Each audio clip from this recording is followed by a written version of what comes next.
All right, we're on week 6 now. Week 6, day 1, Exodus 16 to 18, and Ephesians 4. Then the whole community of Israel set out from Elim and journeyed into the wilderness of Sin, between Elim and Mount Sinai. They arrived there on the 15th day of the second month, 1 month after leaving the land of Egypt. There too, the whole community of Israel complained about Moses and Aaron. If only the Lord had killed us back in Egypt, they moaned. There we sat around pots filled with meat and ate all the bread we wanted. But now we have brought us into this wilderness to starve us all to death. Then the Lord said to Moses, "Look, I'm going to rain down food from heaven for you. Each day the people can go out and pick up as much food as they need for that day. I will test them in this to see whether or not they will follow my instructions. On the 6th day they will gather food, and when they prepare it, there will be twice as much as usual." So Moses and Aaron said to all the people of Israel, "By the evening you'll realize it was the Lord who brought you out of the land of Egypt. In the morning you'll see the glory of the Lord, because he had heard your complaints, which are against him, not against us. What have we done that you should complain about us?" Then Moses added, oh shoot, I'm on the wrong translation.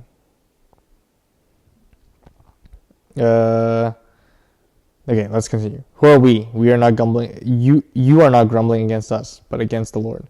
Then Moses told Aaron, "Say to the entire Israelite community, 'Come before the Lord, for he has heard your grumbling.'"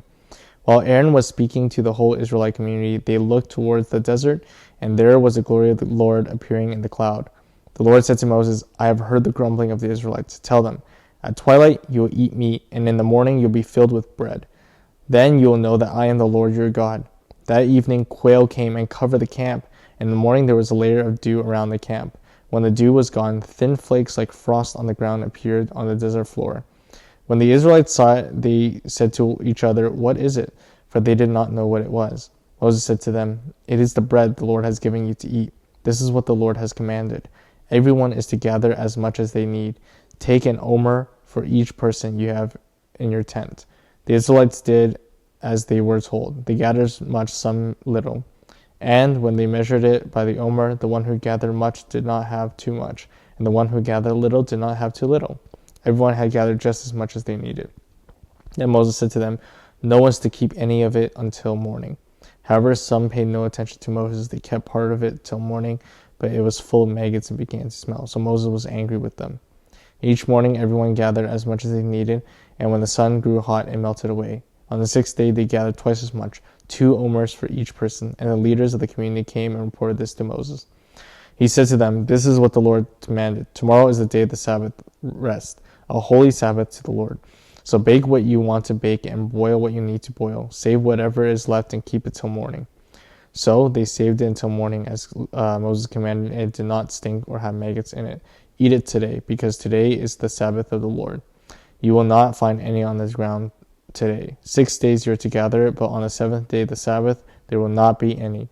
Nevertheless, some of the people went out on the 7th day to gather it, and they found none. Then the Lord said to Moses, "How long will you refuse to keep my commands and my instructions? Bear in mind that the Lord has given you the Sabbath. That is why on the 6th day he gives you bread for 2 days. Everyone is to stay where they are on the 7th day. No one is to go out." So the people rested on the 7th day. The people of Israel called the bread manna. It was white like coriander seed and tasted like wafers made with honey. Moses said, "This is what the Lord has commanded.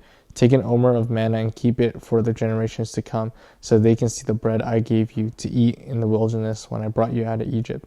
So Moses said to Aaron, "Take a jar and put an omer of manna in it. Then place it in before the Lord to be kept for the generations to come." As the Lord had commanded Moses, Aaron put the manna with the tablets of the covenant of law so that it may be preserved. The Israelites ate manna 40 years until they came to a land they settled. They ate manna until they reached the border of Canaan. An omer is 1/10 of an ephah.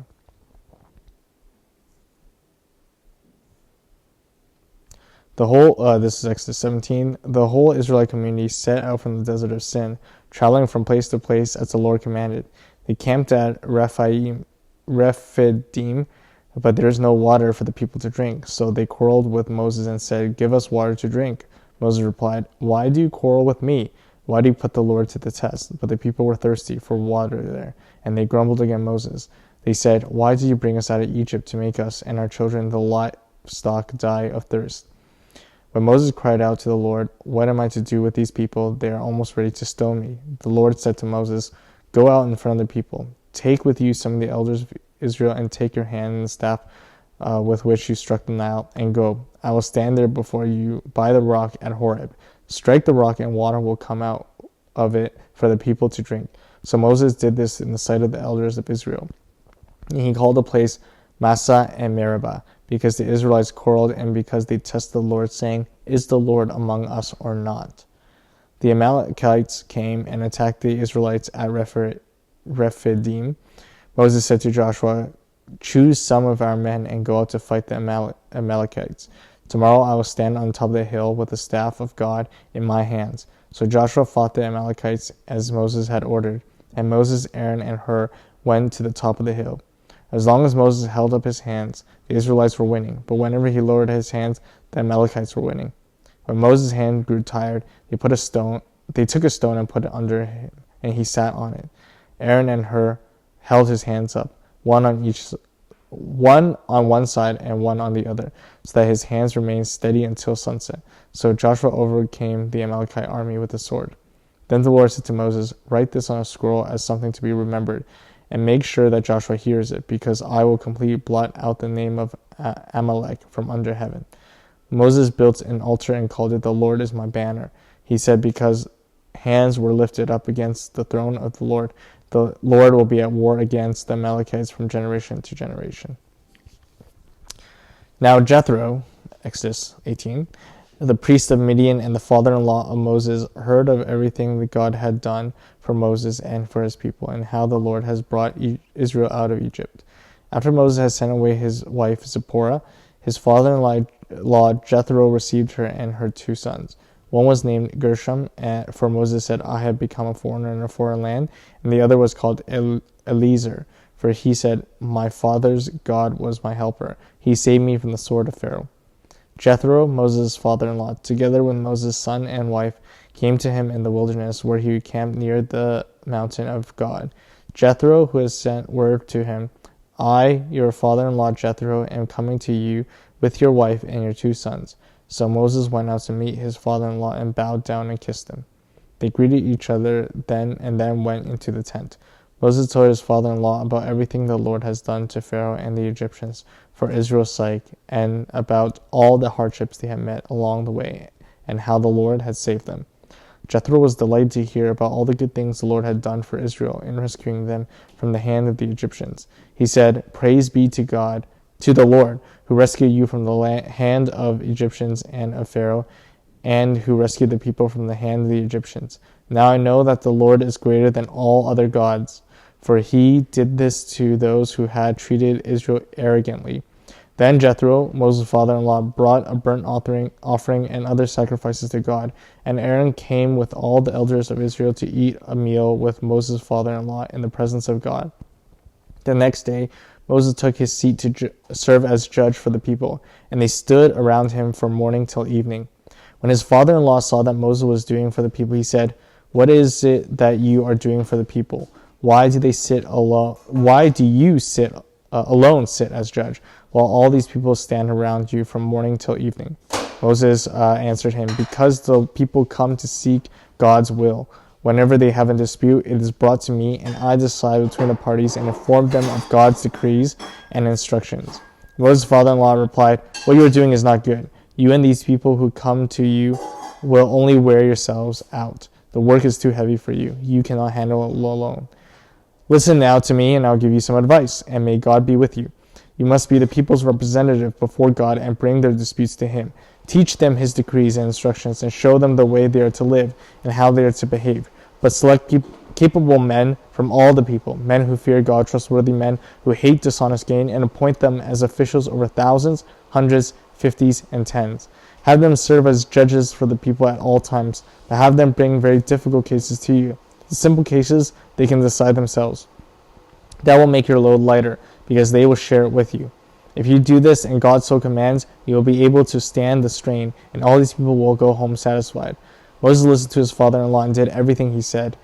He chose capable men from all Israel and made them leaders of the people, officials over thousands, hundreds, and fifties and tens. They served as judges for the people at all times. The difficult cases they brought to Moses, but the simple ones they decided themselves. Then Moses sent his father-in-law on his way, and Jethro returned to his own country. Okay.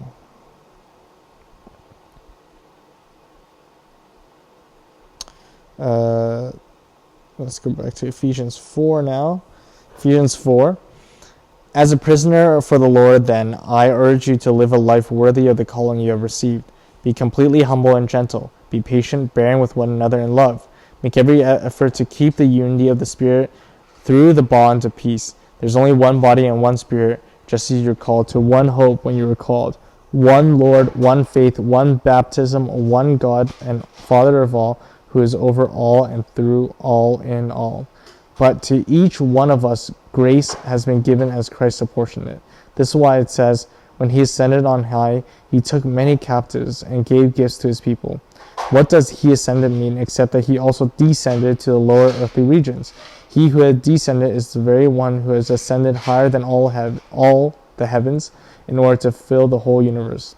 So Christ himself gave the apostles, the prophets, the evangelists, the pastors and teachers to equip his people for works of service so that the body of Christ may be built up until we reach unity in faith and in the knowledge of the Son of God and become mature, attaining to the whole measure of the fullness of Christ. Then we will no longer be infants, tossed back and forth by waves and blown here and there by every wind of teaching and by the cunning and craftiness of people in their deceitful scheming. Instead, speaking the truth in love, we will grow to become in every respect the mature body of him who is the head, that is Christ. From him the whole body, joined and held together by every supporting ligament, grows and builds itself up in love as each part does its work. So I tell you this, and insist on it in the Lord, that you must no longer live as the Gentiles do in futility of their thinking. They are darkened in their understanding and separated from life of God because of the ignorance that is in them due to the hardening of their hearts. Having lost all sensitivity, they have given themselves over to sensuality so as to indulge in every kind of impurity, and they are full of greed. That, however, is not the way of life you learned when you heard about Christ and were taught in him in accordance with the truth that is in Jesus. You were taught with regard to your former way of life to put off your old self, which is being corrupted by its deceitful desires, to be made new in the attitude of your minds, and to put on a new self created to be like God in true righteousness and holiness.